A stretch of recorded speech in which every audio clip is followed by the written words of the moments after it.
2006లో ఒక అమ్మాయి 5 ఏళ్లకే puberty hit చేసింది. ఇది ఆస్ట్రేలియాలో జరిగింది. ఇప్పుడు భారతదేశంలో కూడా ఇలాంటివి జరుగుతున్నాయి. అంటే ఒక చిన్న అమ్మాయి చాలా చిన్న వయసులోనే ప్యూబర్టీ హిట్ చేస్తున్నారు. సో ఇది గత 100 ఏళ్ల కంటే ఇప్పుడు చాలా ఎక్కువైంది. సో ఈ వీడియోలో మనము ఇండియన్ అమ్మాయిలు ఎందుకు తొందరగా ప్యూబర్టీని హిట్ చేస్తున్నారో చూద్దాం. దీనికి గల కారణాలు మరియు దీన్ని అవాయిడ్ చేయొచ్చా, ఇంకా దీని ఇంపాక్ట్ పిల్లలపైన ఎలా ఉంటుందో ఈ వీడియోలో చూద్దాం.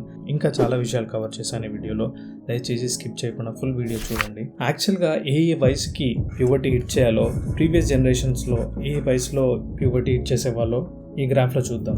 సో ఫస్ట్ 1860లో 16.6, ఆ తర్వాత 1920లో 14.6, 1950లో 13.1, 1980లో 12.5, 2010లో 10.5. సో ఇలా ప్రీవియస్ జనరేషన్స్ ప్యూబర్టీ హిట్ చేసేవాళ్ళు. సో ఇక్కడ ప్యూబర్టీ అంటే ఒక చిన్న అమ్మాయి యవ్వనంలోకి రావడం, అంటే ఒక చిన్న పాప పెద్ద అమ్మాయి అవుతుంది అనమాట. సో ప్యూబర్టీ అంటే అర్థం అది. సో యాక్చువల్లీ ఈ ప్యూబర్టీ ఎలా స్టార్ట్ అవుతుందో చూద్దాం. చిన్నపిల్లలుగా ఉన్నప్పుడు, అంటే ఎదిగే వయసు వచ్చినప్పుడు బ్రెయిన్లో ఒక హార్మోన్ ట్రిగ్గర్ అవుతుంది. ఇది మగవాళ్ళకు ఒకలా, ఆడవాళ్ళకు ఒకలా ఉంటుంది. అదే మగపిల్లల్లో అయితే ఇది బాడీ హెయిర్, టెస్టికల్స్, స్పర్మ్ ఇలా ఇంక్రీజ్ అవ్వడానికి లేదా ఎదగడానికి ఈ హార్మోన్స్ ట్రిగ్గర్ చేస్తాయి. అలాగే ఫీమేల్స్లో అంటే ఆడపిల్లల్లో ఈ హార్మోన్స్ ఓవరీస్ మరియు ఈస్ట్రోజన్ హార్మోన్ని ఇంక్రీజ్ చేస్తుంది. అలాగే వాళ్ళ బాడీలో ఎగ్స్ రిలీజ్ అవ్వడానికి చేస్తుంది. సో ఇలా తొందరగా ప్యూబర్టీని హిట్ చేయడం సైన్స్లో ప్రికాషియస్ ప్యూబర్టీ అంటారు. అంటే వయసు కన్నా ముందే ఈ సెక్షువల్ మెచ్యూరిటీ డెవలప్ అయ్యేదాన్ని, అంటే ఫిజికల్గా మనకు కనిపించేలాగా అవడాన్ని, లేదంటే బాడీలో జరిగే మార్పుల్ని ప్రికాషియస్ ప్యూబర్టీ అంటారు.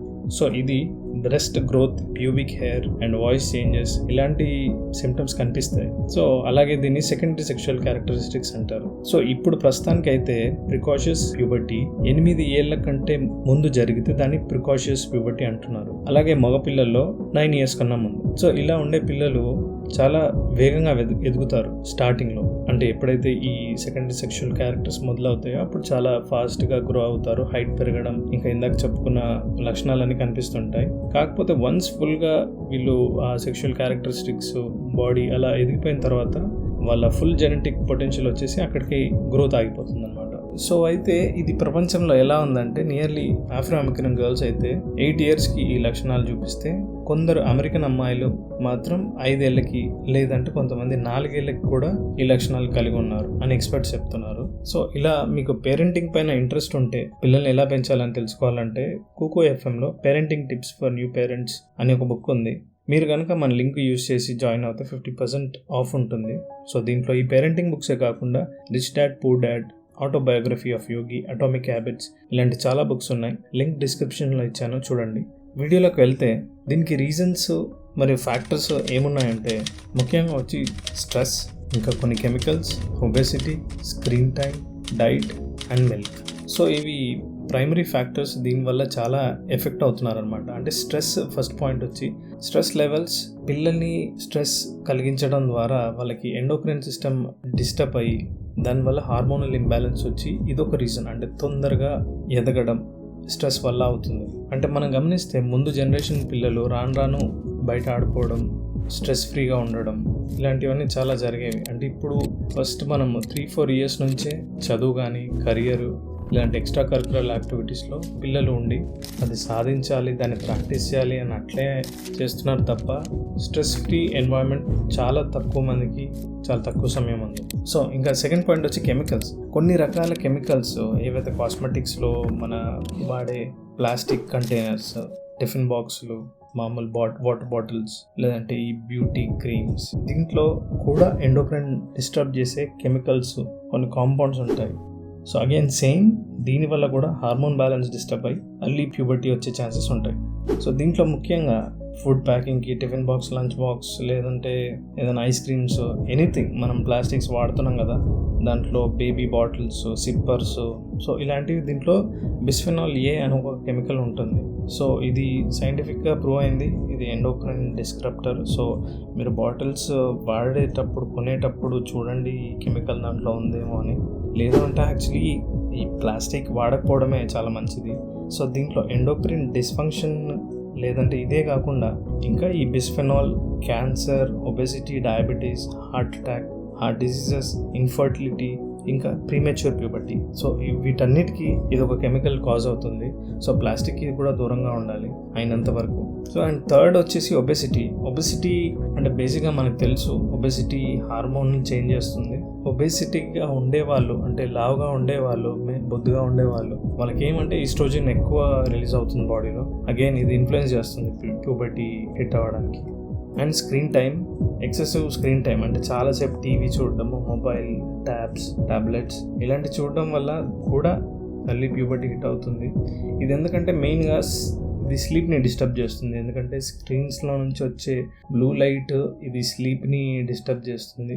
ఇర్రెగ్యులర్గా పడుకోవడం, డిఫరెంట్ ప్యాటర్న్స్ క్రియేట్ అయిపోవడం అంటే స్లీప్ ప్యాటర్న్స్. సో దీనివల్ల మెలటిన్ ప్రొడక్షన్ తగ్గి నిద్ర రాకుండా, ఒకవేళ నిద్రపోయినా అది ఎఫెక్టివ్గా హెల్దీ స్లీప్ కాకపోవడం వల్ల ఇది కూడా ఒక రీజన్.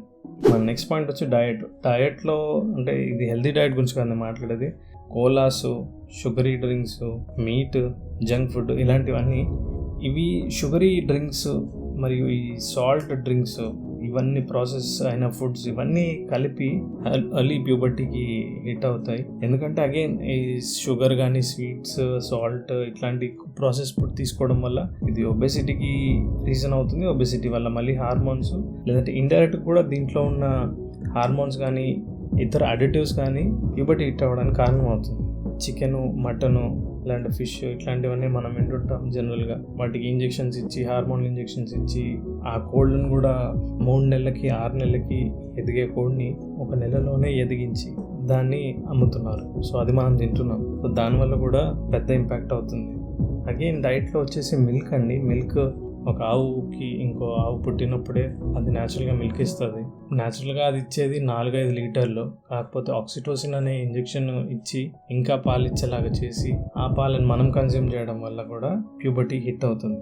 వీటి వల్ల మనకి ప్యూబర్టీ హిట్ అవుతుంది. కాకపోతే ఈ హిట్ అవ్వడం అంటే ప్యూబర్టీ తొందరగా రావడం మంచిదేనా అంటే, సో గర్ల్స్కి ఇలా ఎర్లీ ప్యూబర్టీ హిట్ అవ్వడం వల్ల చాలా ప్రాబ్లమ్స్ ఉంటాయి. మెయిన్గా వచ్చి ఫిజికల్గా, మెంటల్గా, ఎమోషనల్గా అండ్ దీనివల్ల బోన్స్ సరిగా డెవలప్ కాకపోవడం. అంటే షేప్ అనే కాదు, దాని క్వాలిటీ కూడా. బోన్స్ కొంచెం వీక్గా ఉండడం, లేదంటే హైట్ తక్కువగా ఉండడం, లేదంటే ఎమోషనల్ అంటే సోషల్గా ఆ వయసులో ఏం చేస్తున్నామో సరిగా తెలియని వాళ్ళకే ఇలాంటివన్నీ జరగడం వల్ల ఇంకా వాళ్ళ స్ట్రెస్కి గురై డెసిషన్స్ కానీ, సిగ్గు కానీ, మొహమాటం ఇలాంటివి ఉండి ఇన్ఫీరియర్గా ఫీల్ అయ్యి ఏదో జరుగుతుంది అనే ఫీలింగ్స్ వాళ్ళకు ఉండడం.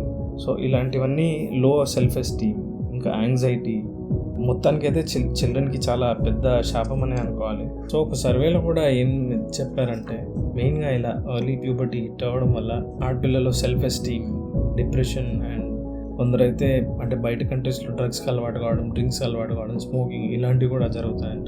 గత 100 years నుంచి మన లైఫ్ స్టైల్లో చేంజెస్ వచ్చినాయి కాబట్టి ఇలా జరుగుతున్నాయి. అది so life style factors, environmental factors. So 2 factors ఉన్నాయి, లైఫ్ స్టైల్ ఫ్యాక్టర్స్, ఒకటి ఎన్విరాన్మెంటల్ ఫ్యాక్టర్స్. సో లైఫ్ స్టైల్లో చేంజెస్ ఏం చేసుకోవాలంటే, ఫస్ట్ మంచి డైట్ తీసుకోవాలి, rich in vitamins, minerals. For examples మనకి తెలిసిందే fruits, vitamins, whole grains, lean protein. And ఇంకోటి ఫిజికల్ యాక్టివిటీ ఈ మధ్య చాలా తగ్గిపోయింది పిల్లల్లో. సో మంచి regular exercise can be anything అండి. వాకింగ్, ప్లేయింగ్ అవుట్ సైడ్, లేకపోతే ఏదైనా స్పోర్ట్, ఎనీథింగ్. బట్ ఫిజికల్గా మూవ్మెంట్ ఉండాలి, అలసిపోవాలి ఆడుకొని. మంచి క్వాలిటీ స్లీప్ పిల్లలకి ఇస్తే అదే మంచిది. దానికోసం ఈవినింగ్ లైట్స్ తొందరగా ఆపేసి వాళ్ళ హోంవర్క్స్ అదంతా ఫినిష్ చేసుకున్న తర్వాత తొందరగా పడుకొని పెడితే తొందరగా మార్నింగ్ లేస్తారు. అప్పుడు సఫిషియెంట్ స్లీప్ మరియు క్వాలిటీ స్లీప్, ఎట్లయితే స్క్రీన్స్ అవాయిడ్ చేయాలని ఇందాక చెప్పుకున్నామో అది చేస్తే మంచి రెస్ట్ఫుల్ స్లీప్ వస్తుంది. సో ఈ ఫిజికల్ యాక్టివిటీ, స్లీప్ 2 ఇంటర్లింక్డ్. ఎందుకంటే అలసిపోయేలాగా ఆడుకుంటే లేదంటే ఎక్సర్సైజ్ చేస్తే మంచి స్లీప్ వస్తుంది వితౌట్ ది స్క్రీన్స్. ఈ స్క్రీన్స్ ఈవినింగ్ ఇవ్వకపోవడం మంచిది పడుకునే ముందు. అండ్ స్ట్రెస్ మేనేజ్మెంట్ కూడా ఒక లైఫ్ స్టైల్ ఫ్యాక్టరే. యోగా, మెడిటేషన్ లాంటివి చేయొచ్చు. మనం ఫిజికల్గా యాక్టివ్ ఉన్నప్పుడు ఆ తర్వాత ఒక 5 నిమిషాలు 10 నిమిషాలు పిల్లలకి మెడిటేషన్, రిలాక్సింగ్ టెక్నిక్స్ ఇట్లాంటివి చూపిస్తే వాళ్ళకి కూడా స్ట్రెస్ ఉండకుండా రిలీఫ్ ఉంటుంది. And most important, avoiding endocrine disturbing chemicals. అంటే ఇందాక చెప్పుకున్నాం, మన ప్లాస్టిక్స్, ఫుడ్ ప్యాకింగ్కి కానీ, వాటర్ బాటిల్స్ కానీ ఇలాంటివన్నీ మెటల్ వాడుకోవడం బెస్ట్. కుదిరితే టెర్రకోట వాడడం కూడా మంచిదే, లేదంటే స్టీల్. కానీ ప్లాస్టిక్స్ అవాయిడ్ చేయండి. అండ్ ఆల్సో కాస్మెటిక్స్, ఇప్పుడు స్కూల్ పిల్లలు కూడా లిప్స్టిక్స్, ఈ మేకప్స్ ఇట్లాంటివి వాడుతున్నారు. సో ఒక ఏజ్ వచ్చేంత వరకు ఇవన్నీ దూరం పెట్టడం బెస్ట్. అండ్ ఎన్విరాన్మెంటల్ ఫ్యాక్టర్స్, దీంట్లో వచ్చి ఎన్విరాన్మెంటల్గా కూడా ఆల్మోస్ట్ సేమే, బట్ ఏమంటే బిస్ఫెనాల్ ఏ, BPA, ఇది ప్లాస్టిక్లో ఉండకుండా చూసుకోండి. Be mindful. Organic hormone free ఫుడ్సే వాడండి. మీ గార్డెన్ ఉంటే ఇంట్లో వెజిటేబుల్స్, లేదంటే బయట ఆర్గానిక్ షాప్స్లో వెజిటేబుల్స్ కొనుక్కోండి. అండ్ మీరు పాలు కనుక బయట తీసుకుంటే ఒకసారి కనుక్కోండి ఆక్సిటోసిన్ కానీ ఇలాంటి హార్మోనల్ ఇంజెక్షన్స్ ఏమైనా ఇస్తున్నారేమో. అలాగే మీట్లో చికెన్ కానీ మటన్ కానీ తీసుకుంది, న్యాచురల్గా పెరిగే కోళ్ళు, మేకలు ఇట్లాంటివి తింటే పర్వాలేదు. కాకపోతే హార్మోన్ ఇండ్యూస్ చేసిన మీట్ తిన్నా అదే రిజల్ట్. మనం తీసుకునే ఫుడ్ కానీ ప్లాస్టిక్ ఇట్లాంటివి, ఇప్పుడు డైలీ మనము ఒక స్పూన్ ఆఫ్ మైక్రో ప్లాస్టిక్స్ కానీ లేదంటే ఏదైనా కెమికల్ ఒకటి తీసుకుంటే అది లాంగ్ రన్లో ఆలోచించండి, ఒక 30 days లేదంటే ఒక 365 days, 1 year, 2 years, 3 years ఇంత మనం కెమికల్ తీసుకుంటే బాడీలో ఏమవుతుంది అంటే ఒక ప్లాంట్కి మనము ఏదైనా హార్మ్ఫుల్ వాటర్ ఏదో కెమికల్ అట్లాంటిది వేస్తే చచ్చిపోతుంది కదా. మనం ఇట్లా మన బాడీలోకి ఇట్లా కంటిన్యూస్గా మన పిల్లలకి ఇట్లా ఇవ్వడం వల్ల డెఫినెట్గా ఏదో డిస్రప్షన్ జరుగుతుంది. అది ఈ ప్యూబర్టీకి అంటే very close relation. Organic foods ఇచ్చి, ఆర్గానిక్ లైఫ్ స్టైల్ ఇచ్చి, స్ట్రెస్ ఫ్రీ ఎన్వైరన్మెంట్ ఇస్తే చాలా బాగుంటుంది. సో ఫైనలీ ఒకవేళ మీకు ఏదైనా డౌట్ ఇట్లాంటిది ఉంటే హెల్త్ కేర్ ప్రొఫెషనల్ కన్సల్ట్ కాండి, అంటే డాక్టర్ దగ్గర తీసుకెళ్ళండి, కన్సల్ట్ చేయించండి. ఎందుకంటే చాలా రకరకాల ఫ్యాక్టర్స్ ఉంటాయి, ఇవే ఫ్యాక్టర్స్ కాకుండా. ఓకే, మీకు ఈ వీడియో కనుక నచ్చినట్టయితే please like, share and subscribe. మీ ఒక లైక్ నాకు చాలా ఎంకరేజ్ చేస్తుంది. ఇట్లానే ఇంకా మంచి వీడియోస్ తీసుకొని వస్తాం మీ ముందుకి. Please like and comment and thank you for watching.